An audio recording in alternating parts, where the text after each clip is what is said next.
3 മുട്ട, കുറച്ച് ഏലക്കായൻ്റെ പൊടി, പിന്നെ ഇതായി ടീസ്പൂണിന് ഒരു 4 ടീസ്പൂണ് പഞ്ചസാര,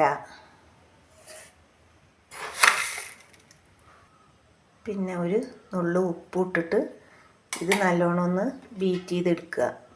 പിന്നെ ബീറ്റർ ഉണ്ടെങ്കിൽ അങ്ങനെ, അല്ലെങ്കിൽ മിക്സിയിൽ നല്ലോണം ഒന്ന് ബീറ്റ് ചെയ്തെടുക്കുക. ചെറിയൊരു കളറിന് ഒരു നുള്ളു മഞ്ഞളും ഇടണം കേട്ടോ. ഇപ്പോൾ കണ്ടോ, എന്താ ഈ രൂപത്തിൽ ബീറ്റ് ചെയ്തെടുക്കണം. ഇനി പഞ്ചാര ഇട്ട അതേ ടീസ്പൂൺ കൊണ്ട് തന്നെ ഒരു 5 ടീസ്പൂണ് മൈദപ്പൊടി ഇടുക. രണ്ടും ഒരേ അളവിലാട്ടോ ഇടുന്നുണ്ട്. ഞാൻ മധുരം കുറച്ച് കുറവാക്കാൻ വേണ്ടിയിട്ട് 1 ടീസ്പൂൺ പഞ്ചസാര കുറവാക്കിയതാണ്. ഇനി ഒന്ന് മെല്ലെ അങ്ങോട്ട് മിക്സ് ആക്കുക.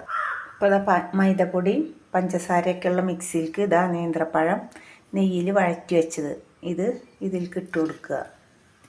മെല്ലെ ഇട്ടോ, ഒന്നാകെ കുത്തി ഇളക്കാതെ ഇങ്ങനെ ഇട്ട് കൊടുക്കുക.